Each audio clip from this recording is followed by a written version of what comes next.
हाँ sir. Police control room सूचना।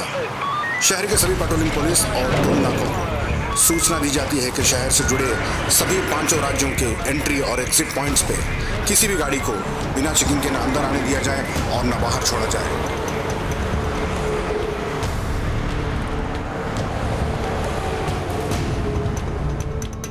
क्या लोकेशन है? सिटी के बाहर एक डेयरी है, वहीं की लोकेशन है। ओके।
कभी नहीं पकड़ पाओगे तुम उनको, कभी नहीं।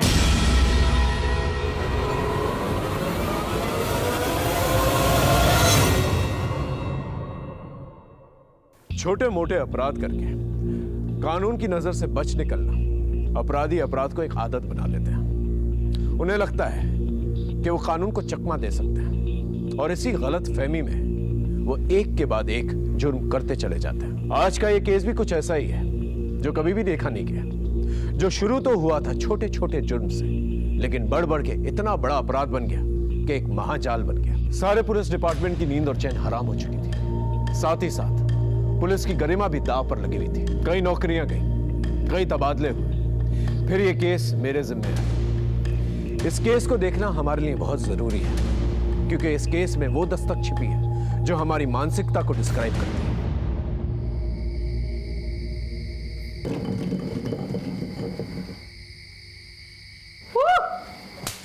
चल बोल, ट्रूथ और डेयर? डेयर। सोच ले। इसमें सोचना क्या है? ठीक है, चल तेरा डेयर निकालता हूँ। आज रात तू खंडर में जाएगा। अब बोल। हाँ। नहीं रे, मैं उस खंडर में नहीं जाऊंगा। तो फिर डेयर क्यों बोला? अब नहीं करेगा ना तो तुझे पूरे स्कूल में फेमस कर दूंगा कि तू झूठा भी है और डरपोक भी। डरपोक? ए डरपोक, डरपोक। कोई डरपोक नहीं है, ये जाएगा। लेकिन मैं वहां डर रहा है ना? चल ठीक है, मैं तेरे साथ आऊंगा।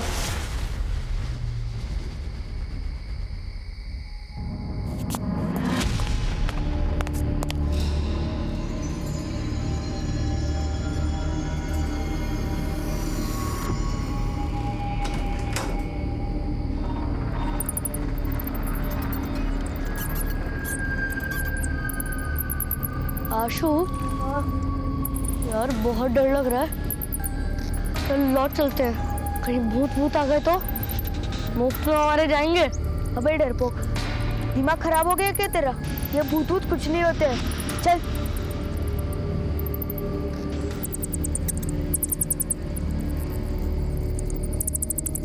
रुक।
खुश रहो। कसरत हो गई तुम्हारी? जी पिताजी, बस गायों को चारा देने ही जा रहा था। जाओ।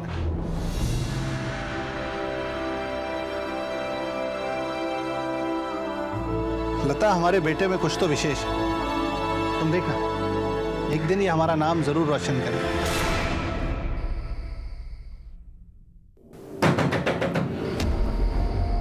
सुनिए सुनिए, इतनी रात को कौन हो सकता है? तुम रुको, मैं देखता हूं।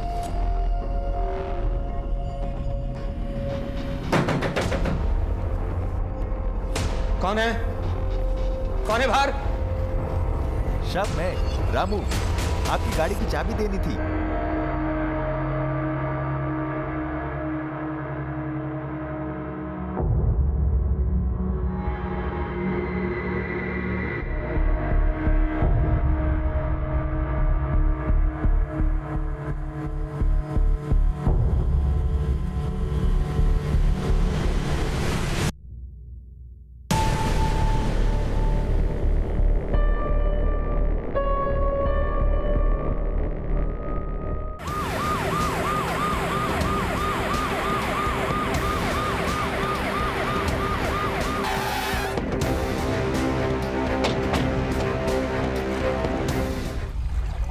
सर देख के लग रहा है लाश 3-4 दिन पुरानी है। चेक करो कोई आईडी वगैरह है क्या नहीं। यहाँ पास में एक बोर्डिंग स्कूल है सर, वहाँ के बच्चे अक्सर इस तालाब में मटर गश्ती करने आते रहते हैं। ये शायद वहाँ का होगा। बॉडी को पोस्टमार्टम के लिए भेजा और इस बोर्डिंग स्कूल में जाके पूछताछ की। ये बोर्डिंग स्कूल किस तरफ? ये तो हमारे स्कूल का स्टूडेंट आशुतोष है। ये तो 4 दिन पहले घर जाने के लिए निकला था। क्या घर जाने के लिए निकला था? वो भी 4 दिन पहले? जी सर, दरअसल इसका एक भाई है अभिनव। ये दोनों हमारे स्कूल में ही पढ़ते हैं। पिछले हफ्ते हरिओम ने दोनों को खंडहर में पकड़ा था। कौन है उधर? ये तो हरिओम है। चल भाग, नहीं तो पकड़े जाएंगे।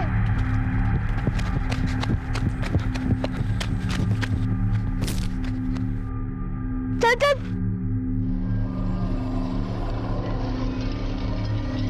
इतनी रात में क्या कर रहे तुम दोनों? हाँ, मैडम को बोलता हूँ। चलो जल्दी। इसलिए इनके अगेंस्ट हमने इनडिसिप्लिनरी एक्शन लिया। आखिरी बार पूछ रही हूँ, कौन कौन था वहां पर?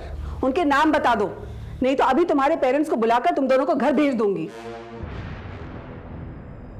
ठीक है, अब तुम्हारे पेरेंट्स को ही बताती हूँ, वही पूछेंगे तुमसे।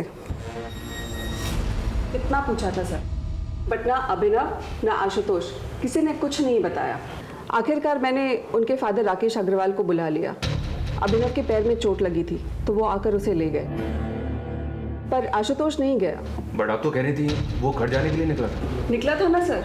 अभिनव के जाने के बाद अगले ही दिन आशुतोष भी चला गया। दीदी के एंगेजमेंट है घर पर, मुझे घर जाना है।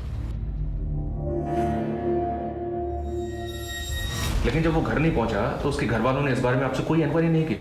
हमारे यहाँ ज्यादातर अनाथ बच्चे पढ़ते हैं और जिनका घर आसपास होता है वो वीकेंड्स में घर चले जाते हैं। अब इनका घर भी पास में ही है और एक दिन पहले ही आशुतोष के पापा अभिनव को लेकर घर चले गए बेटी के एंगेजमेंट के लिए।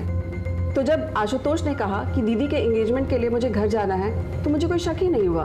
एक भाई घर पर है और दूसरा भाई स्कूल से घर के लिए निकलता है और बीच में उसका मर्डर हो जाता है और ना ही घर वालों को कुछ पता चलता है और ना ही स्कूल वालों को। सर, मैंने उन बच्चों को बोला था खंडर पे मत जाओ, लेकिन वो मानते ही नहीं थे सर। देखिए ना क्या हादसा हो गया। अरे क्या बकवास कर रहे हो? एक सेकंड, किस खंडर के बारे में बात कर रहे हो? ठीक से बताओ। खंडर पे ना भूत वूत का चक्कर है सर। सर वहाँ पर कोई आता जाता नहीं है, मगर सर वो शहर वाले मानते नहीं ना, इसलिए देखिए ना क्या हादसा हो गया। सर सब अंधविश्वास की बातें हैं, ऐसा कुछ नहीं है। हमको लगा इसलिए हमने बता दिया। कुछ और पता है इसके बारे में? सर कुछ दिन पहले मैंने आशुतोष की जान बचाई थी, नहीं तो गांव वाले उसको मार डालते। उसको मार डालते?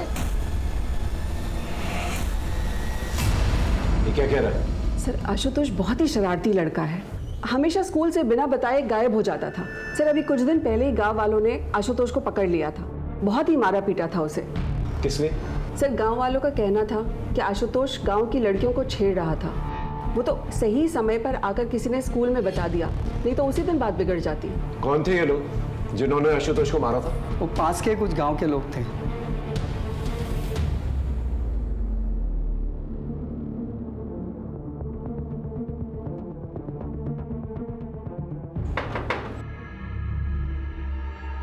जी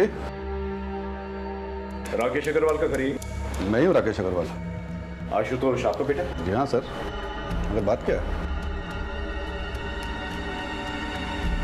जी उसकी लाश नदी।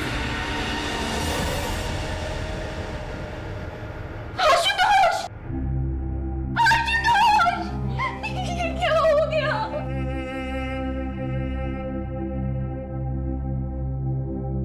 कुछ ही दिनों में मेरी बेटी सारिका की शादी है। देखिए ना सर, सिर्फ खुशी के माहौल में ये क्या हो गया। हमने लाश को पोस्टमार्टम के लिए भेज दिया। हमें लगता है कि लाश 4 दिन पुरानी है। वो स्कूल से घर के लिए निकला था, लेकिन ताज्जुब की बात यह है कि 4 दिन बीत चुके हैं और आप लोगों में से किसी ने भी एक बार भी उसे कांटेक्ट करने की कोशिश नहीं की। मेरे दोनों बेटों में आशुतोष ज्यादा शरारती था सर, और उसकी संगत में अभिनव भी बिगड़ रहा था। उस दिन जब कंप्लेंट आई तो मैंने स्कूल में जाकर उसे बहुत डांट लगाई सर, जिससे उससे अपनी गलती का एहसास हो और उसे लगे कि पापा नाराज हो जाएंगे, इसीलिए कॉल नहीं किया। अगर सर हमें जरा भी मालूम होता था कि ये सब हो जाएगा तो हम उसे कॉल क्यों नहीं करते सर? सर, मैंने तो उसे साथ आने के लिए कहा था, मगर वो नहीं माना। तू भी चलना, दी की एंगेजमेंट में मौज करेंगे, मौज। तो जा, मैं नहीं आ रहा, वैसे भी पापा नाराज है। अरे पापा को जो कहना था उन्होंने कह दिया, अब थोड़ी ना कुछ कहेंगे। तू जा, मैं अगले हफ्ते आऊंगा। चल ठीक है। फिर ऐसा क्या हुआ था कि उसके मना करने के बावजूद वो अगले दिन ही स्कूल से निकल गया? और कहाँ गया? नहीं आप लोगों को बताया उसने और ना ही स्कूल वालों को। बेटा तुम लोग उस दिन खंडर में क्यों गए थे? डेयर, आज रात तू खंडर में जाएगा ये प्रूफ करने कि वहां कोई भूत नहीं है। नहीं रे, मैं उस खंडर में नहीं जाऊंगा। डरपोक।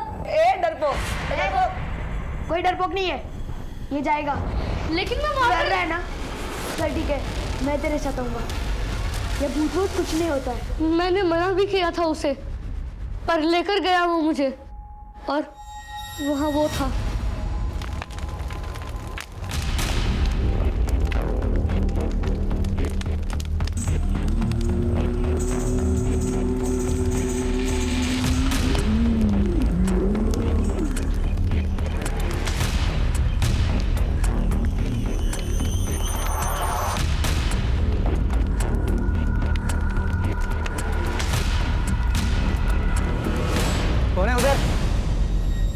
बेटा वो अघोरी कौन था? उसे पहले कभी देखा था? हम तो पहली बार देख रहे थे उसे, मगर वो था बहुत डरावना। अगर दोबारा उसे देखोगे तो पहचान लोगे? जी सर। एक बात बताओ अभिनव, वो जो तुम्हारे दोस्त हैं हॉस्टल में, कहीं ऐसा तो नहीं कि उन्होंने आशुतोष को दोबारा से घुसाया कि वो खंडर में जाए? पता नहीं सर। तुमने उन दोस्तों के नाम प्रिंसिपल को क्यों नहीं बताया? सर हम तो पहले से ही फंस चुके थे स्कूल में, उन्हें क्यों फंसाते? स्केच आर्टिस्ट की मदद से अभिनव से स्केच बनवाने की कोशिश करो। अगर इस अघोरी का इस मर्डर से कुछ लेना देना भी नहीं तो भी हम इससे हेल्प ले सकते हैं। शायद इसने कुछ देखा कि मना करने के बावजूद भी आशुतोष तालाब के किनारे है और उस खंडर में क्या कर रहा है। Yes sir. और उस फैमिली का भी बैकग्राउंड चेक करो। इतनी तैयारियां चल रही हैं सगाई की, लेकिन बेटा इनके टच में नहीं था और इन लोगों ने भी जरूरत नहीं समझी कि बेटे को कांटेक्ट करें। मामला कुछ अलग है। ये गाँव वालों को क्या हुआ? एक टीम गांव भेजी थी सर, सबको थाने लेकर आई। ठीक है चल। साहब अब कोई हमारी बहू बेटियों पर नजर डालेगा तो उसे कुछ कहेंगे भी नहीं क्या? और ये आशुतोष की तो क्या कहें? साफ साफ बता क्या हुआ था?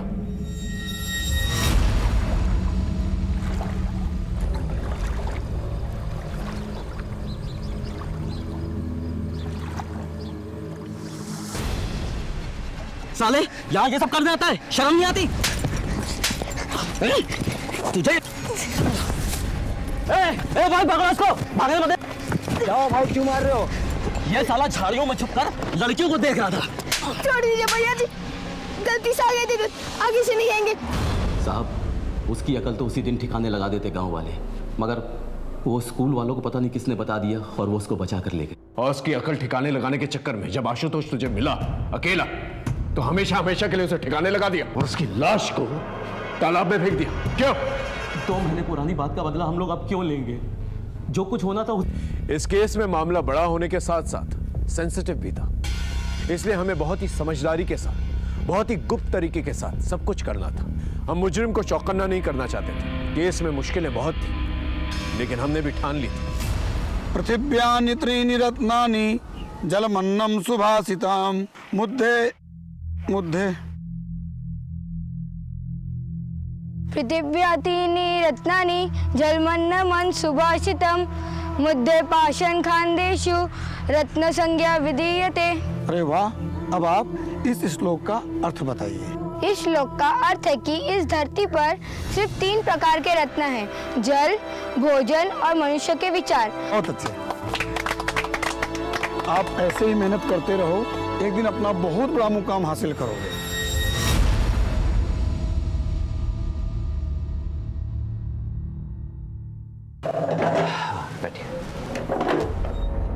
बताएं, क्या प्रॉब्लम है आपकी? प्रॉब्लम तो मुझे कुछ भी नहीं है।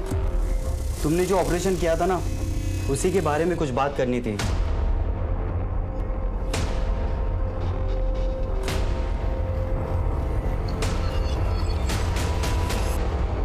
हाँ, आशुतोष की पोस्टमार्टम रिपोर्ट आ गई है।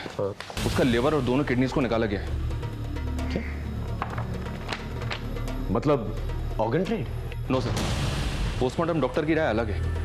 उनका कहना है कि ऑर्गन्स निकाले जरूर गए हैं, बट इतनी बुरी तरह से कि वो डैमेज हो गए होंगे।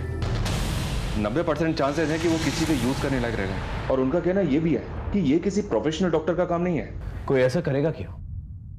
आखिर इसके पीछे क्या मामला हो सकता है? हो सकता है सर आशुतोष किसी कल्ट का शिकार बना हो, और वैसे भी वो अघोरी खंडर में ही था। मतलब ब्लैक मैजिक। इस अघोरी को ट्रैक करो, इसका मिलना जल्द से जल्द बहुत जरूरी है। और ऑर्गन ट्रेड के एंगल को भी खंगालो अच्छी तरह से। इससे रिलेटेड सभी लोगों से पूछताछ करो। जब तक का मामला क्लियर नहीं हो जाता हम कुछ कह नहीं सकते। सर, उस अघोरी का पता चल गया है। पकड़ो इसे, अभी जेल जाने का टाइम आ गया। बाबा जी, ये क्या कर रहे हो? छोड़ो हमें। ले चलो इसे। छोड़ो। अरे हमने क्या किया है? अच्छा, तो तू है इन सब का बड़ा अफसर। मगर याद रख, एक सन्यासी की साधना में रोड़ा बन रहा है तू। मिट्टी में मिला दूंगा तुझे। बाबा जी, ये सन्यासी का चोला उतार के जरा ये बताइए, ये बच्चे आशुतोष का क्या किया? कौन आशुतोष? हम तो सिर्फ ब्रह्मा ब्रह्म को जानते हैं। देख, हमसे मिलने आत्माओं के आने का समय हो रहा है। जाने दे हमें। क्षमा कर दूंगा तुझे तेरी इस भूल के लिए। अरे बाबा, कहाँ चल दिए? चुपचाप यहाँ खड़े रहिए और हमारे सवालों के जवाब दीजिए, समझे? अरे मूर्ख, इतना दुस्साहस! राख कर दूंगा, मिट्टी में मिला दूंगा। देखो बाबा, सीधे सीधे इज्जत से पूछ रहा हूं, क्या कि उस बच्चे की लाश मिली है उस खंडर के पास जो तालाब है ना, वहां जहां पर आप कुंडली मार के बैठे हैं और उसके अंग निकाले गए? कोई मजाक नहीं चल रहा है यहां पर। सीधे सीधे से बताओ अगर कुछ देखा है तो। देखना चाहेगा? अभी दिखाता हूं मेरी शक्तियां।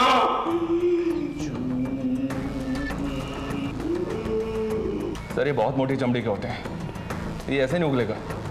आप कहें तो अपने तरीके से उगलवाऊं? नहीं, रहने दो। इसे भूखा प्यासा रहना था सुबह तक। अगर सुबह तक कुछ नहीं बोला फिर अपना तरीका इस्तेमाल करो।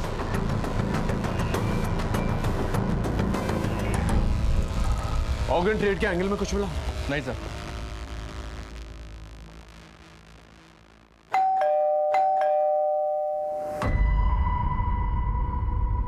इतनी देर क्यों हो गई आज? कुछ नहीं, होम विजिट पे चला गया था। सर, आशुतोष की फैमिली बहुत खुश थी। सरिका की शादी हो रही थी और दोनों बच्चे भी बहुत अच्छे थे सर। बट राकेश फाइनेंशियली बहुत परेशान था। परेशान था मतलब?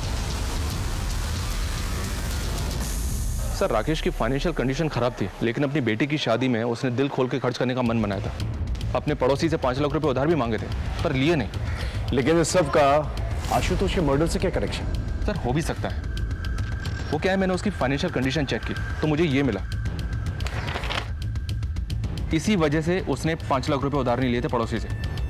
ये आशुतोष की एफडी है 5 लाख रुपए की। जिसे उसने 10 दिन पहले तोड़वाया था। बैंक से एक और बात पता चली साहब। क्या?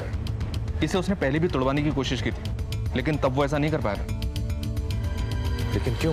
सर, नाबालिग आशुतोष का एफडी तुड़वाने के लिए हमें उसके गार्डियन राकेश का भी साइन चाहिए था। राकेश का साइन तो सही था, पर जब हमने क्रॉस चेक किया तो आशुतोष का साइन ही फर्जी निकला। इसलिए हमने एफडी तोड़ने से मना कर दिया। इस पर मिस्टर राकेश काफी नाराज भी हुए थे और फिर कुछ दिन बाद वो आशुतोष को ही लेकर बैंक आए थे। तुम यहाँ पे साइन करो बेटा। सही से साइन करना, नहीं तो फिर बोलेंगे कि फर्जी साइन कर लाया हूँ। आशुतोष ने तो मेरे ही सामने साइन किया था, पर सर वो कुछ डरा हुआ लग रहा था। इतने पैसों की क्या जरूरत पड़ी थी कि अपने बेटे के फर्जी साइन करवाए? और इतना शौक क्या चढ़ा था कि अपनी बेटी की शादी इतने आलीशान तरीके से करवानी थी? अरे सर, उस मैनेजर को तो 10 साल पहले रिटायर हो जाना चाहिए था। उम्र के साथ साथ उसकी आंखों और दिमाग दोनों ने साथ देना बंद कर दिया है। मैंने कोई फर्जी साइन नहीं किए, वो तो आशुतोष नहीं किए थे, लेकिन उस मैनेजर को लगा कि मैंने नकली साइन किए हैं, फ्रॉड बना दिया मुझे बैंक में। सर, इसलिए आशुतोष को बैंक ले जाना पड़ा। इस एफडी तोड़ने के पीछे की कहानी हमें पता है, अच्छे से पता है। आपके और आपके बच्चों की कोई भी एफडी नहीं है, और जिसकी एफडी है उसकी एफडी 10 दिन पहले तोड़ी गई और तोड़ते के साथ ही उसकी मौत हो जाती है। ये कोइंसिडेंस सही है? अरे सर, कोई कोइंसिडेंस नहीं है। मेरे बेटे की एफडी थी, मैंने तोड़वा दी। आप मुझे गोल गोल घुमा रहे हैं। जा सकते हैं। इस बात का पता लगाना बहुत जरूरी है कि एफडी तोड़ते वक्त आशुतोष घबराया हुआ क्या था।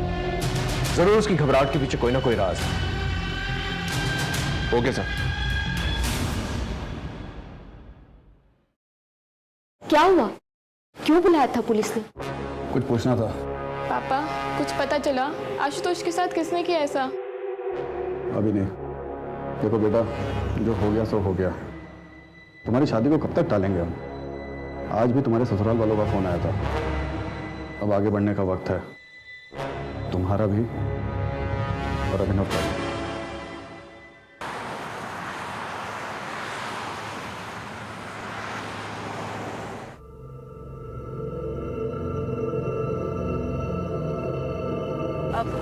भैया, आगे से अंदर ले लीजिएगा।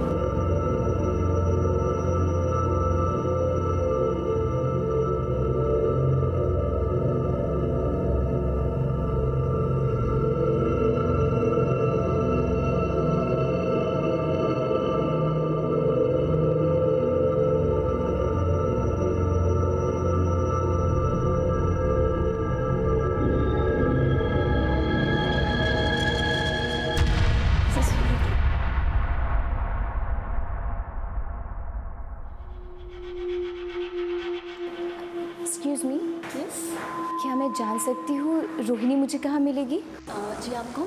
जी वो मुझे जानती है, मैं उसी से ही मिलना चाहती हूँ। सॉरी, रोहिणी यहाँ पर नहीं है, कुछ ज़रूरी काम था तो वो चली गई। बट आप अपना नाम बता दीजिए, मैं उन्हें इन्फॉर्म कर दूँगी कि आप मिलने आई थी। आप एक काम कर लीजिए ना, वो कहाँ गई है मुझे बता दीजिए, मैं वहाँ जाकर मिल लूँगी उससे।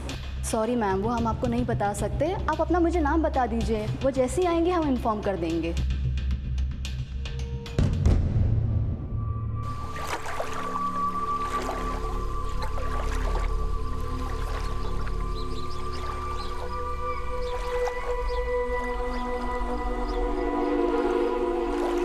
मनोहर, तुम्हारा बेटा तो इतनी ठंड में सुबह सुबह स्नान करके निकला है, क्या बात है?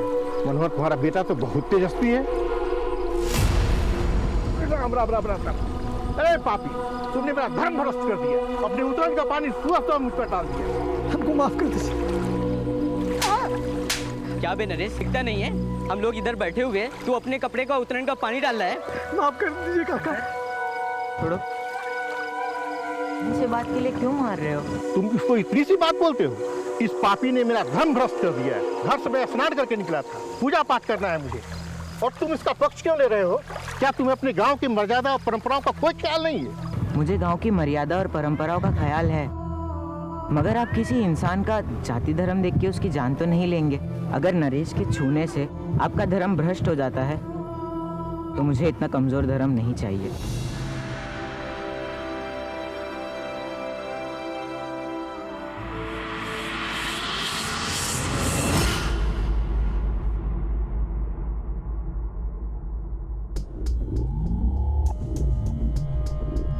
सर हमने नजर रखी हुई है, कोई हलचल नहीं है। देख गुड्डू, ऑर्गन ट्रेड का एंगल तो है इस केस में। अब तू हमें बता दे, अगर बाद में पता चला ना कि तू कुछ भी जानता है तो प्रॉब्लम हो जाएगी तेरे लिए, समझा? अरे साहब, ये धंधा मैं बहुत पहले ही छोड़ चुका साहब। अगर ऐसा कुछ भी उस लड़के के साथ हो ना साहब, ये खबर उड़ते उड़ते मेरे कानों तक जरूर आती साहब। साहब, ये बाहर का एंगल है। सर, स्कूल से एक न्यूज़ आई है। किरण जी, ये वही अंकित है ना जिसने अभिनव और आशुतोष के साथ खंडर पे जाने की बेट लगाई थी? आज रात तू खंडर में जाएगा ये प्रूफ करने कि वहाँ कोई भूत नहीं है। जी सर। और अभी अंकित भाग गया है? सर, अंकित अकेला ऐसा लड़का नहीं है जो स्कूल से भाग गया है, और भी लड़के हैं जो स्कूल से भाग गए हैं।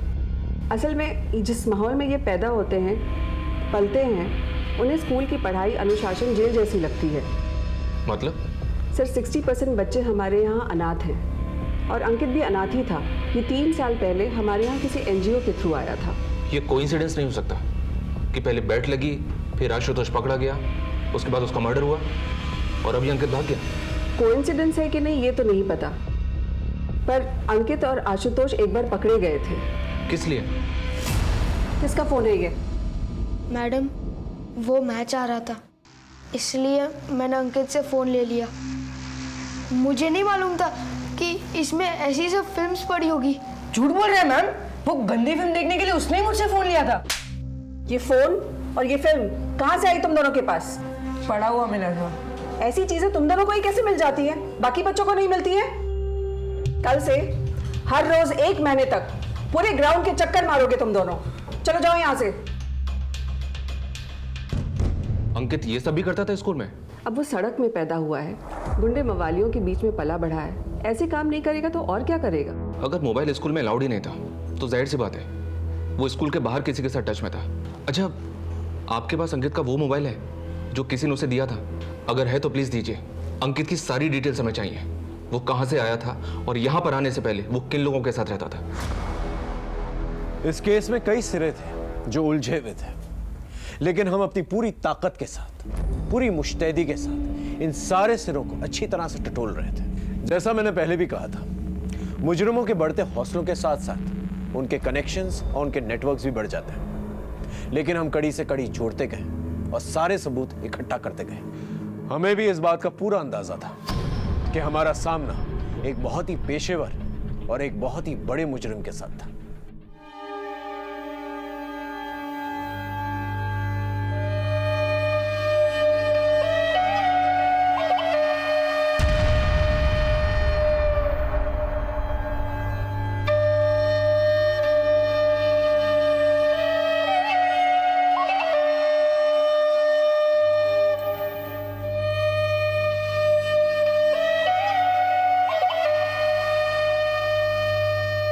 बड़ी गलत बात है शंकर। ये औरतें तुमसे अपनी मेहनत की मजदूरी मांगने आई, तुमने इनकी पिटाई कर दी। ये तो ठीक नहीं। चलो इनसे माफी मांग मांग लो, इन लोग से माफी मांगे। अरे गुणानंद भैया, हमें कोई माफी नहीं चाहिए। सही कह रही है, एकदम सही कह रही है। अबे जब इनको पीटने में कोई आपत्ति नहीं है तो तुम काहे क्रांति का झंडा उठाए घूम रहे हो बे? ये क्रांति की बात नहीं है शंकर, ये न्याय की बात। देखो, आज तुम्हारे शरीर में बल है, ताकत है, तो तुम इनको मारते हो, पीटते, चुप रहती, बोलते नहीं। लेकिन ये ना भूलो कि इनके पास भी सत्य का बल है। तुम जानते हो तुम बौड़ा गए हो, तुम्हारा दिमाग खराब हो गया है, तभी तुम ऐसी बहकी बहकी बात कर रहे हो, समझे? देखो, हमको यहाँ पे तमाशा चाहिए नहीं। जितना तामा झामा है ना तुम्हारा ये सब लपेटो और निकलो यहाँ से, समझे? जैसी प्रभु की इच्छा। काका बहुत सम्मान करते हैं हम आपका, लेकिन अब एक बात तो तय है कि जब तक शंकर इन गांव वालों से माफी नहीं मांगेंगे और इनकी मजदूरी नहीं देगा, तक खेतों में काम नहीं होगा। और हम सब भी यहीं बैठे रहेंगे काका, देखते हैं प्रभु की क्या इच्छा है ना। चलो बैठ जाओ भाइयों, बैठो, बैठ जाओ, बैठो सब अपना ही बैठो।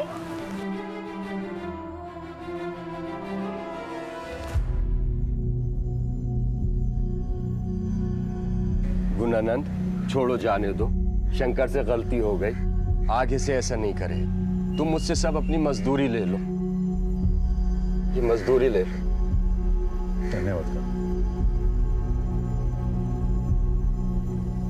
बोल इनसे, आगे से किसी को नहीं मारेगा। माफी मांग इनसे, बोल।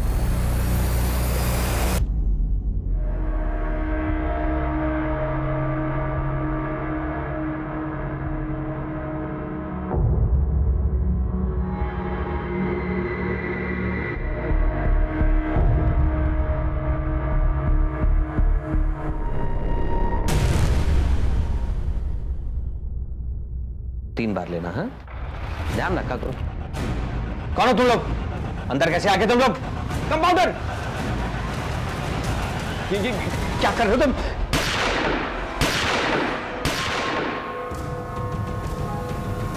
सर, हमने लास्ट ईयर के सारे केसेस को छाना।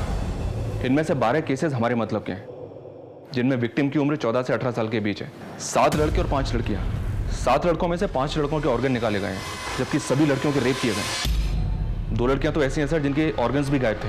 और सर कुछ केसेस तो ऐसे हैं जो आशुतोष के केस से काफी सिमिलर है। 3 लाशें तो उसी तालाब में मिली थी।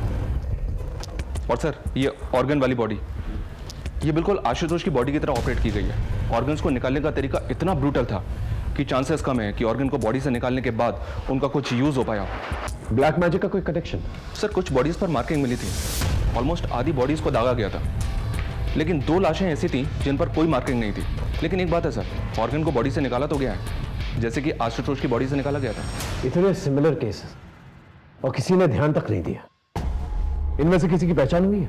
जी सर, इनमें से 4 लड़के और 3 लड़कियों की पहचान हो गई थी, लेकिन बाकी बॉडीज अनआइडेंटिफाई ही रह गई थी। इन अनआइडेंटिफाइड बॉडीज को आइडेंटिफाई करो और इनसे रिलेटेड जितने भी थाने हैं उनमें पूछताछ करो, देखो क्या निकल कर आता है। इतना सारा कनेक्शन है तो कोई ना कोई कॉमन लिंक जरूर होगा। और स्कूल में भी पता करो इन अनआइडेंटिफाइड लाशों के बारे में। इतनी सारी लाशों का एक ही तरीके से काटा जाना बहुत सारे सवाल खड़े करते। इस अंकित के बारे में कुछ पता चला? अभी तक कुछ पता नहीं चला। मोबाइल की स्कैनिंग चल रही है, शायद उसमें कुछ मिले।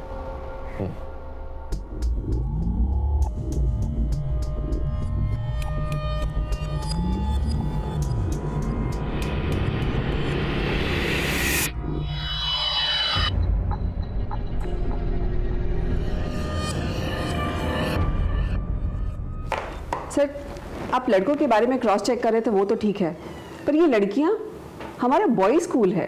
पॉसिबल है कि आसपास की लड़कियां हों जिन्हें आपने कभी देखा हो या आपके स्कूल में उन्हें कोई जानता हो, कोई गर्लफ्रेंड या कोई फ्रेंडशिप वगैरह। सर, हमारे यहाँ के स्टूडेंट तो बाहर ही नहीं जाते हैं, तो ये लड़कियों वाला एंगल तो निकलता ही नहीं है। मैडम, जिस ट्रस्ट का स्कूल है उनके गर्ल्स स्कूल भी तो हैं, हो सकता है वहाँ की कोई लड़की हो। होगी सर, पर मैं इनमें से किसी को नहीं जानती हूँ। आप ट्रस्ट का एड्रेस लीजिए और वहीं जाकर पता कर लीजिए।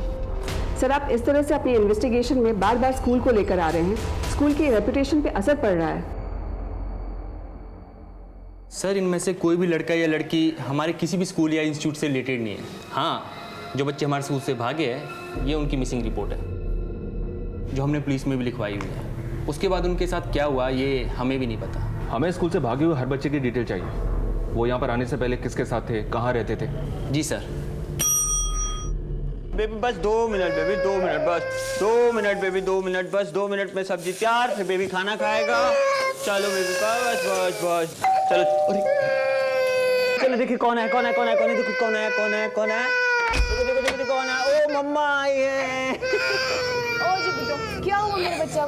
सुबह से तंग ही कर रहा है। सब्जी, अरे सब्जी।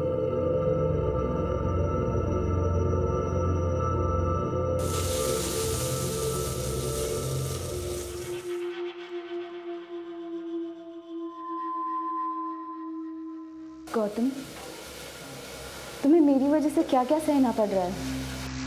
क्या हो गया अचानक? तुम जानती हो चाहे कुछ भी हो जाए मैं हमेशा तुम्हारे साथ हूं। अच्छा बताओ, तुम्हारा काम कैसा था? ठीक ही था, पर हुआ नहीं। अगर हमें इस बार का चुनाव जीतना है ना, तो कुछ अलग करना पड़ेगा। हम अपने क्रेडिट पर चुनाव नहीं जीत सकते। वो गुणानंद है ना, वो जनता का मसीहा बन बैठा है। अच्छा, अभी जागे हैं आप। सरकार, ये जो बुद्धि आपको आई है ना, बहुत देर से आई है, समझे? क्या लूट मचाए हो पिछले 5 साल तक। और जिस टाइम पे आप लूट मचा रहे थे ना, वो गुणानंद जनता के बीच में जाके उनके लिए काम कर रहा था, इसीलिए मसीहा बना है। हमारी एक बात ना आप कान खोल के सुन लीजिए, आपकी इस नेतागिरी में ना बहुत सारा पैसा लगाए हम, अब हम नुकसान नहीं उठा सकते। तो ये गुणानंद का हिसाब किताब कीजिए, समझ रहे? क्या कि हमारा पैसा ना मेहनत का पैसा, ब्याज सहित असूले। वक्त के साथ साथ ये केस भी बड़ा और संगीन होता चला जा रहा था।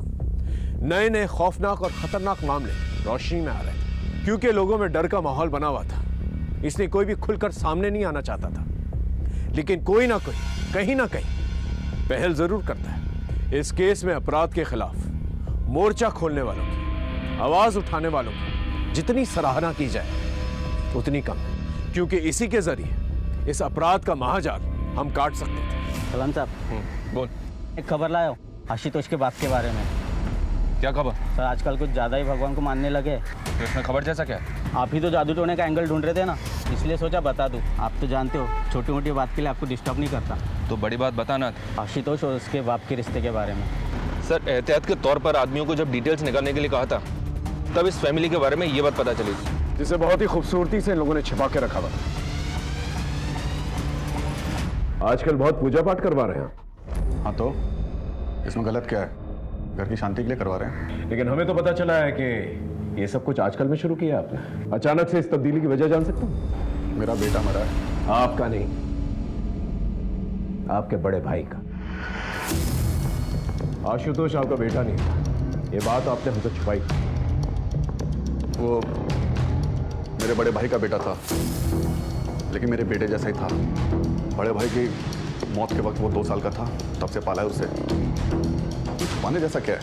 छुपाने वाली बात है पैसा। आपने अपनी बेटी सारिका की शादी के लिए आशुतोष की एफडी तोड़ी, और एफडी तोड़ने के तुरंत बाद उसकी मौत हो जाती। जी क्या कह रहे हैं सर आप? 5 लाख रुपए के लिए मैं ये सब करूंगा? मैंने कब कहा कि 5 लाख रुपए के लिए आप करेंगे सब? पेपर्स हैं, ये पेपर्स हमने तहसील से मंगाए। ये आपके बड़े भाई की प्रॉपर्टीज के पेपर है, और इसके मुताबिक उनकी मौत के बाद तुरंत ही उनके बेटे के नाम पे हो जाती है सारी प्रॉपर्टीज होते हैं, और उसकी मौत के बाद ये सब कुछ आपके नाम पे हो जाता है। अब इतना सब कुछ के लिए आप ये सब तो करिए। खुद से कातिल ढूंढा नहीं जा रहा और हमारे ऊपर आरोप लगा रहे हैं। अगर आपके पास कोई सवाल है तो पूछिए, वरना मुझे और भी काम है।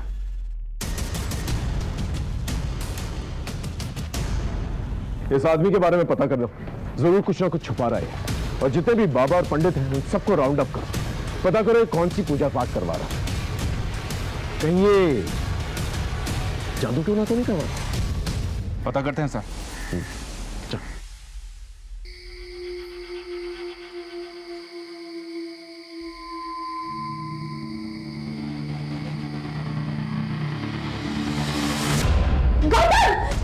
सॉरी सॉरी सॉरी सॉरी, गलती से बटन दब गया था। मैं जानता हूँ तुम्हें अंधेरे से डर लगता है, so sorry.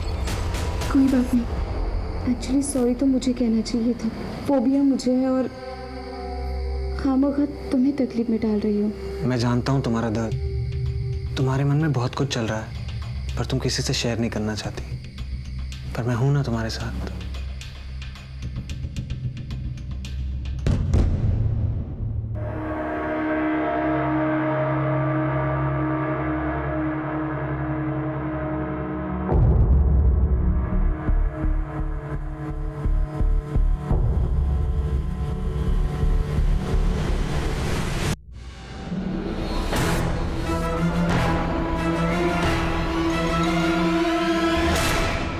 Thank you very much, sir. Have a great day.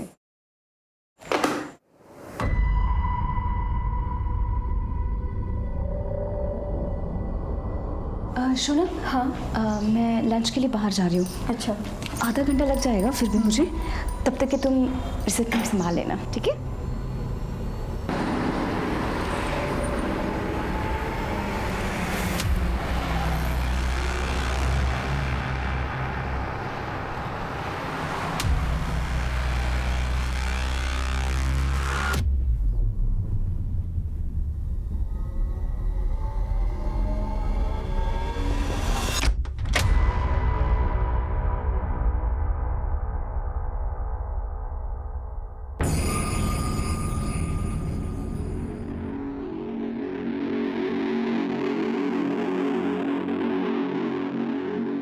कुछ मिला? हाँ मिला तो है, मगर मुझे वो तो मिल जाए जिसके लिए मैंने इतना बड़ा रिस्क लिया है।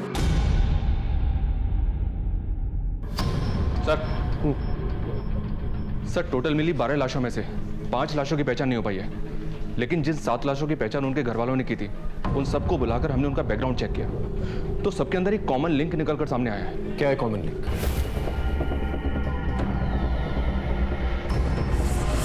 अच्छा, तो इसका मतलब यह हुआ इन बच्चों की फैमिलीज का इन्वॉल्वमेंट कहीं ना कहीं इस मर्डर्स में है, या फिर डर के मारे इन लोगों ने केस फाइल नहीं किया इसके खिलाफ। बिल्कुल सर, एग्जैक्टली यही लिंक आशुतोष की फैमिली का है। राकेश के यहाँ काफी आना जाना है इनका।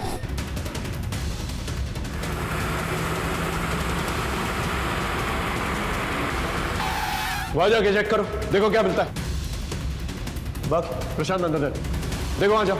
हाँ। क्या हो रहा है इंस्पेक्टर?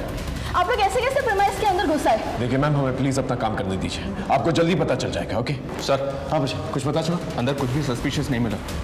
छोटे छोटे बच्चे यहाँ आते हैं। आप लोग की इस तरह की गैर जिम्मेदार हरकत की वजह से देखिए कितना डरे हुए हैं वो। इस तरह आप लोग अंदर घुस आए, वो भी बिना वारंट के। I will complain it to your seniors.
Rohini, अपना जल्दी से सामान पैक कर ले और हम यहाँ से चलते हैं। दीदी, मैं कहीं नहीं जा रही। पागल हो गई है? यहाँ पर बहुत खतरा है।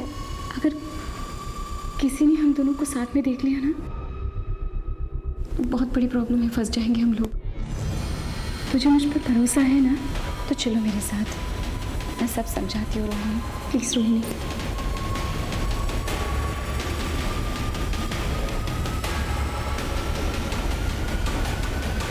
चलो रोहिणी। रुक क्यों गई? चलो। तुम्हें क्या लगता है दीदी, मैं तुम्हारे झांसे में आ जाऊंगी? मुझे तो पहले से ही पता था कि तुम मुझसे जलती हो, और अभी तो मुझसे जलने के और भी वजह है ना तुम्हारे पास। ये पैसा, ये पावर है ना? रोहिणी, ऐसी बात नहीं है बेटा। यहाँ पर कुछ भी सही नहीं है, इसलिए कह रही हूँ। चलो। क्यों दीदी, क्यों सही नहीं है? जब तक तुम कर रही थी सब कुछ सही था, लेकिन तुम पीछे रह गई, मैं आगे निकल गई, तो बस सब कुछ गलत हो गया।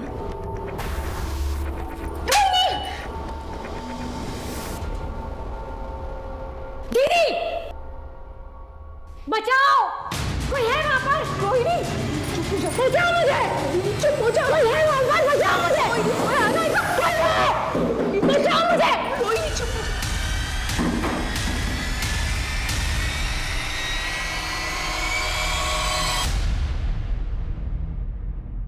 हिमांशु रावत, इतनी लापरवाही।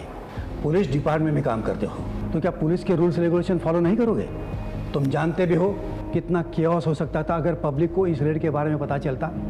सर, हमारी इन्वेस्टिगेशन की सारी लीड्स इसी जगह पर पहुंच रही थी, इसे हमने रेड मारी। आगे से इस बात का ख्याल रखना, मुझे इन्फॉर्म किए बिना तुम इस केस में कोई भी कदम नहीं उठाओगे। पिछले हफ्ते एक टीम ने रेड मारने की परमिशन मांगी थी। ये फाइल स्टडी करो। ये क्या है सर? एक टीम और भी है जिसने सेम जगह पे छापे मारने थे। कौन सी टीम? जी, इस केस के बेसिस पर ही हमने कमिश्नर साहब से रेड के ऑर्डर मांगे थे, बट इनफ एविडेंस ना होने की वजह से ऑर्डर इशू नहीं हुए थे। ये कौन सा केस था? एक आदमी की बीवी गायब हो गई थी। सर, मेरी बीवी वैदेही, वो बोल के गई थी कि वो ऑफिस के काम से शहर से बाहर जा रही है, पर तब से अभी तक वो वापस नहीं आई। कहाँ गई थी वो? पता नहीं सर, कुछ बताया नहीं। सर, मैंने ऑफिस से पूछताछ भी की, पर उन्होंने कहा कि वैदेही शहर से बाहर कहीं गई नहीं ऑफिस के काम से। जब हमने इस औरत के ऑफिस से पता किया तो हमें ये पता चला कि वो औरत अक्सर अपने पति से झूठ बोल करके कई शहरों में जाया करती थी, जबकि उसके ऑफिस से कभी भी काम के सिलसिले में उसको शहर से बाहर भेजा ही नहीं गया था। फिर ये कहाँ जाती थी? पहले तो हमें ये अफेयर का एंगल लगा, फिर हमने उसके पति से बात की। देखिए, आपकी बीवी ऑफिस के काम से तो बाहर जाती नहीं थी और आपका ये कहना है कि उसका कोई अफेयर भी नहीं था, फिर वो आपसे झूठ बोल करके आखिर जाती कहाँ थी? सर मैं श्योर तो नहीं हूँ, पर उसकी एक बहन थी रोहिणी, जो शादी से पहले कहीं चली गई थी। हो सकता है वैदेही उसे ही ढूंढने जाती हो, क्योंकि हमेशा वो यही कहती रहती थी कि उसको वो ढूंढ के ही रहेगी। कहाँ से गायब हुई थी उसकी बहन? सर कभी उसने मुझे बताया नहीं। जब हमें वैदेही की बहन रोहिणी की गुमशुदगी के बारे में पता चला, तब हमने अपनी इन्वेस्टिगेशन फिर से शुरू की। हमने वैदेही की पूरी ट्रैवल हिस्ट्री निकाली, अलग अलग उन शहरों की जहाँ पर वैदेही जाया करती थी, और हर उस जगह के बारे में जहाँ के लिए उसने ऑटो बुक किया था, और वो सब वैदेही को एक ही पॉइंट पर लेकर के गए थे, नेटवर्क्स की इन बिल्डिंग्स पर। जी, और आखिरी बार वैदेही जब गायब हुई तब भी वो ऑटो से इसी बंगलों पर गई थी, जो इसी नेटवर्क की प्रॉपर्टी है। हमें डाउट है कि वैदेही और उसकी बहन रोहिणी का गायब होना इन लोगों से ही रिलेटेड है, और शायद इसीलिए वैदेही अलग अलग शहरों में जाया करती थी, और इसीलिए उसने अपने पति को कुछ भी नहीं बताया था। हो सकता है जान के खतरे को लेकर के डर रही होगी।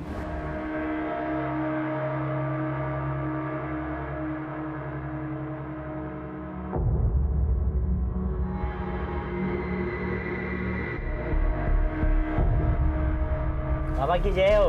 बाबा की जय हो। बाबा की जय हो। सर, ये वही लोकेशन है जहाँ पर वैदेही मिली, और ये वही लोकेशन है जहाँ पर हमने पहले टारगेट किया, और इन सब का कनेक्शन वो नेटवर्क है। सर, ये सारे विक्टिम्स जो हैं इनके पावर की वजह से डरे हुए हैं। अगर आप हमें परमिशन दे देंगे तो ये सारे विक्टिम्स सामने आएंगे, सैकड़ों की संख्या में सामने आएंगे। हाइपोथेटिकल बातें मत करो हिमांशु।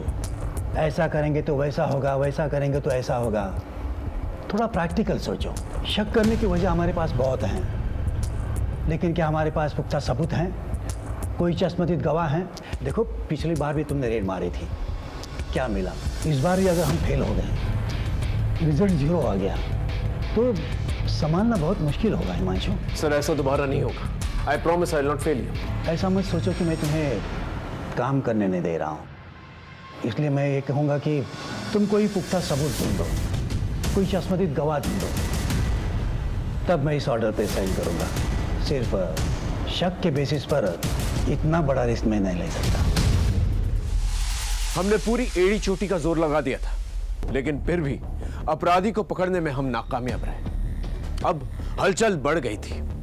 अब अपराधी की नजर पुलिस की हर एक मूवमेंट पे थी, क्योंकि केस सेंसिटिव और बड़ा था। कमिश्नर साहब की इंस्ट्रक्शंस और उनकी फिक्र वाजिब थी। हम कोई गलती नहीं कर सकते थे और न ही खुलेआम हाथ डाल सकते थे। ऐसे में हमने ठोस और पुख्ता सबूत जमा करने शुरू किए। एक कहावत तो आपने सुनी ही होगी, पाप का घड़ा एक ना एक दिन जरूर भरता है। शायद वक्त आ गया था कि इस गुनहगार की किताब के पन्नों में कानून की सजा के पन्ने अब लिखे जाएं। ये आपने लिखवाई थी? जी सर, मेरे पति ऋतुराज की हत्या इन्हीं लोगों ने करवाई है, क्योंकि उन्होंने इन लोगों के लिए काम करने से मना कर दिया था।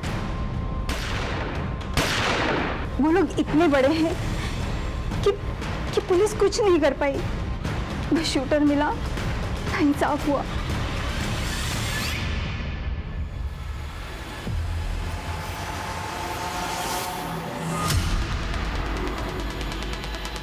सर, गाड़ी अभी अभी बंगलो से निकली है सर। गाड़ी पे नजर रखो, किसी भी हाल में गाड़ी निकलनी नहीं चाहिए। ओके सर, अब तो सबूतों के साथ साथ गवाह भी मौजूद है। हाँ सर, वो वही है हाईवे पर।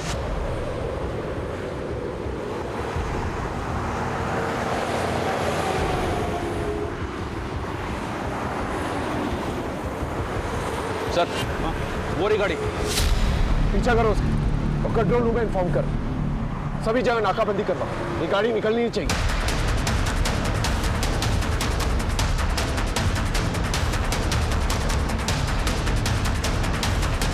तेज चलो।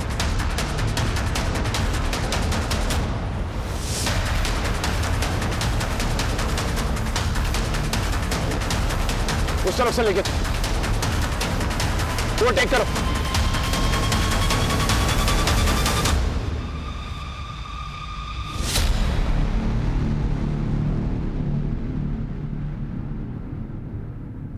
सर अब तो सबूतों के साथ साथ गवाह भी मौजूद है।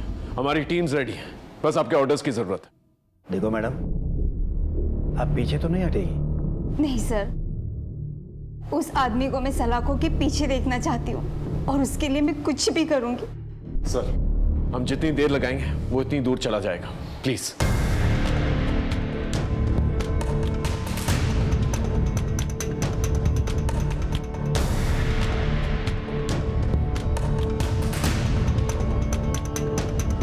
Thank you sir. देखो हिमांशु, अगर ये ऑपरेशन फेल हुआ तो हमारे डिपार्टमेंट की इज्जत मिट्टी में मिल जाएगी। Don't worry sir, I will get it.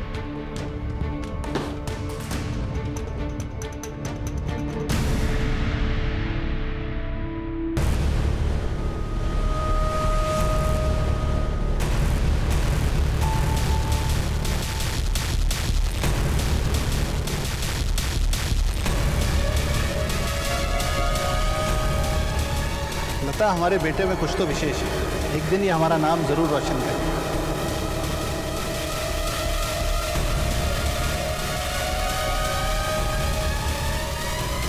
अगर नरेश के छूने से आपका धर्म भ्रष्ट हो जाता है तो मुझे इतना कमजोर धर्म नहीं चाहिए। जब तक शंकर इन गांव वालों से माफी नहीं मांगेंगे और इनकी मजदूरी नहीं देंगे, खेतों में काम नहीं हो पाएगा। देखते हैं प्रभु की क्या इच्छा है ना।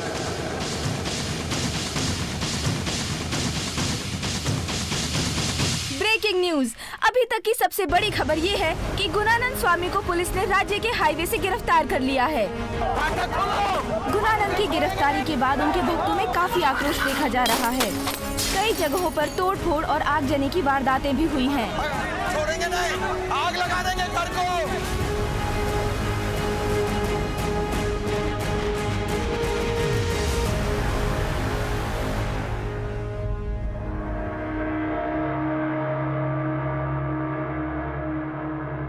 इंस्पेक्टर साहब, मैं एक सन्यासी हूँ और आप मुझ पर ये इतने घिनौने आरोप लगा रहे हैं, वो भी बिना किसी सबूत के।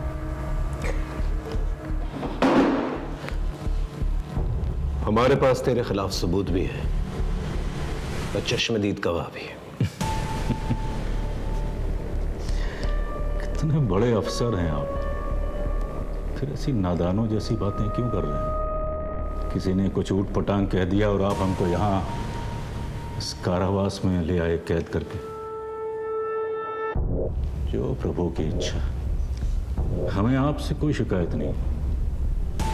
भय है कि आप हमारी बात मान नहीं रहे, लेकिन हमारे जो भक्त हैं बाहर, यदि उन्हें ये पता चल गया कि आपने मुझको यहाँ यूं कैद करके रखा है तो यकीन जानिए अनर्थ हो जाएगा।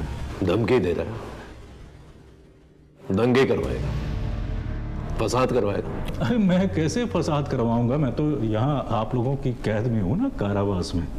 लेकिन मेरे भक्त जो बाहर हैं इस कारावास से दूर, वो मासूम है, प्रेम करते हैं मुझसे, और प्रेम में तो इंसान कुछ भी कर जाता है ना। ऐसी चिकनी चुपड़ी बातें करके भोले भाले भक्तों को अपने जाल में फंसाता है ना तुम। लेकिन यहाँ ऐसा नहीं चलेगा, यहाँ गुनाह कबूल किए जाते हैं। परंतु कौन से गुनाह, कौन से? ये ऐसा नहीं मानेगा। एक काम करो, इसे यहीं रखो और खाना पीना बिल्कुल नहीं देना और सोने भी मत देना। देखते हैं ये खेल कितने दिनों तक चलता है।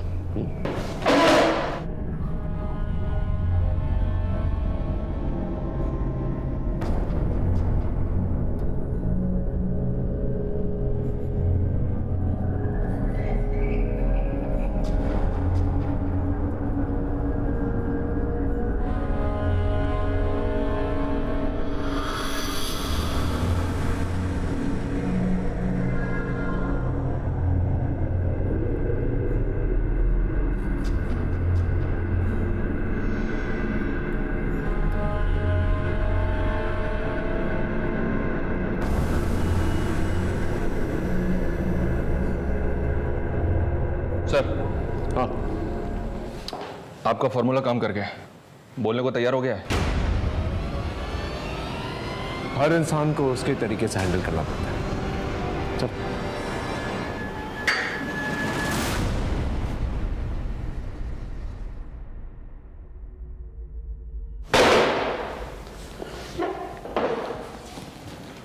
चल अब बोल। न जाने 2-3 लोगों ने क्या बक दिया। आप तो मेरे पीछे ही पड़ गए इंस्पेक्टर। ये दीवारें ज्यादा दिन तक रोक नहीं पाएंगे इंस्पेक्टर। ऐसी चिकनी चुपड़ी बातें करके भरतपुर से पूरे भारत के लोगों को धोखा दिया है तूने। बचपन से मेरे बाबा को लगता था कि कुछ खास है मुझे, कुछ तो बड़ा करूंगा मैं, और धीरे धीरे यही बड़ा करने की धुन मुझ में सवार होती चली गई। गुणानंद बाबा की, गुणानंद बाबा की, गुणानंद बाबा की। धीरे धीरे मुझे समझ में आ गया कि लोगों पर राज करने के लिए उनका विश्वास जीतना बहुत जरूरी है। बस फिर क्या था, मैं लोगों की भलाई के काम करना शुरू कर दिया मैंने, और लोगों का विश्वास दिन प्रतिदिन मुझ पर बढ़ता चला गया। बस फिर क्या था, पैसे मेरे कदम चूमने लगे। बड़े बड़े लोग आते थे मेरे सामने सिर झुकाते थे, मैं जो चाहता था वो करता था। और तूने इस पावर का इस्तेमाल अपनी इमेज बढ़ाने के लिए किया। लड़कियों का रेप किया, बच्चों को मारा, काला जादू किया। लेकिन ऋतुराज ने क्या किया था? उसे क्यों मार डाला? ऋतुराज हमारे लिए मारकाट वाले काम करता था, जादू में इस्तेमाल करने के लिए। पर पता नहीं क्या हुआ, सब धीरे धीरे उसका मन इन कामों से हटने लगा, और एक दिन बिना बताए सबको छोड़कर भाग गया। खतरा था वो हमारे लिए। अभी भी देर नहीं हुई है ऋतुराज, काम पर लौटा। क्षमा करें महाराज, जितनी गलतियां मुझसे होनी थी वो हो चुकी। मैं अब और गलती नहीं करना चाहता। मुझसे यह पाप के कारोबार का बोझ नहीं सहा जाता।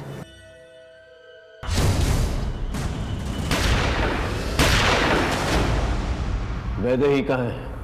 आशुतोष के माता पिता की तरह वैदेही और रोहिणी के माता पिता भी हमारे भक्त थे, और उन्हें परम ज्ञान देने के लिए हमें सौंप गए थे। सौंप गए थे और तूने उनका शोषण किया।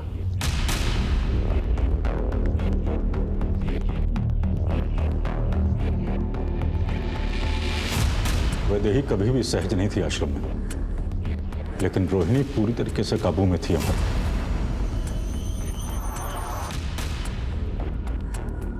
6 साल दोनों आश्रम में रहे, परंतु उनके माता पिता की मौत के पश्चात वैदेही आश्रम से भागने में सफल हो गई। लेकिन वैदेही रोहिणी को आश्रम से निकालने के लिए लगातार प्रयास कर रही थी, और एक दिन वो रोहिणी तक पहुंच भी गई, लेकिन रोहिणी ने उसके साथ जाने से इनकार कर दिया। रोहिणी चुप हो जा। पहले तो मैंने वैदेही को छोड़ दिया था, परंतु अब वो वापस आई। मैंने सोचा अगर इस बार उसे छोड़ देता तो वो पुलिस को अपने साथ ला सकती थी, इसलिए पहले तो मैंने वैदेही को छोड़ दिया था, परंतु अब वो वापस आई। मैंने सोचा अगर इस बार उसे छोड़ देता तो वो पुलिस को अपने साथ ला सकती थी, इसलिए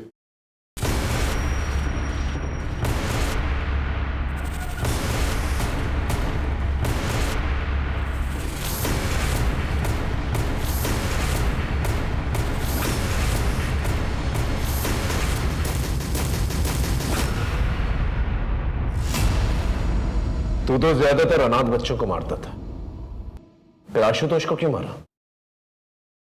वो तो तेरे स्कूल में पढ़ता था, ऊपर से गरीब भी था। उसका बाप मेरा भक्त था, पर वो गरीब नहीं था।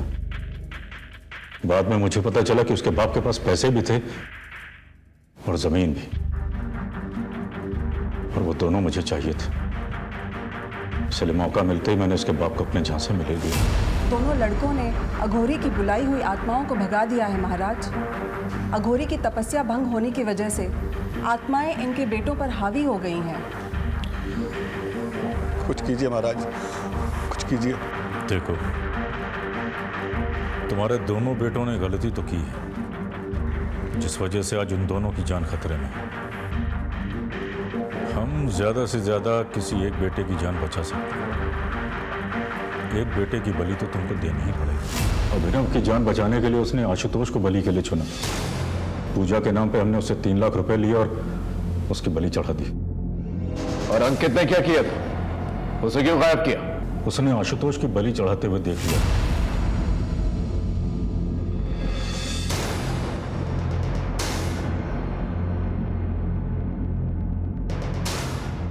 ना जाने तूने कितनी जमीनों का गबन किया है, कितने घरों को बर्बाद किया है, कितने भोले भाले मासूम लोगों को हमेशा हमेशा के लिए मिटा दिया है, अपना साम्राज्य फैलाने के लिए कितने लोगों को बलि का बकरा बनाया, और ना जाने कितनी लाशों पर चल के तो यहां तक पहुंचा है। लेकिन अब नहीं। आशुतोष, ऋतुराज और वैदेही जैसे कई केसेस और कई शिकायतें हमारे पास आ रही हैं। इस जन्म में तो नहीं, तो इस जगह से निकलने वाला, समझा?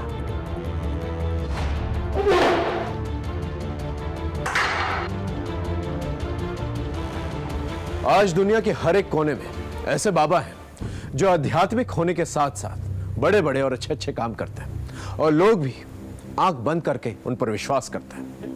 एक बात हम आप सबको बता देना चाहते हैं, आप आस्था जरूर पालें, लेकिन मर्यादा का भी पालन करें। और बाबाओं को आगाह करते हैं कि आस्था के नाम पर अगर वो लोगों के साथ विश्वासघात करेंगे, अपराध करेंगे, तो उसका अंजाम सीधा जेल होगा। आज भारत के हर एक कोने में कई ऐसे नामचीन बाबा हैं जो जेलों में बंद हैं, जिन्होंने आस्था के नाम पर लोगों को ठगा है। जिस तरह से गुरुनानक ने अपने करियर की शुरुआत की थी, अगर उसी सोच को लेकर वो आगे चलता तो शायद वो आज इस अपराध का महाजाल का रचयिता नहीं बनता।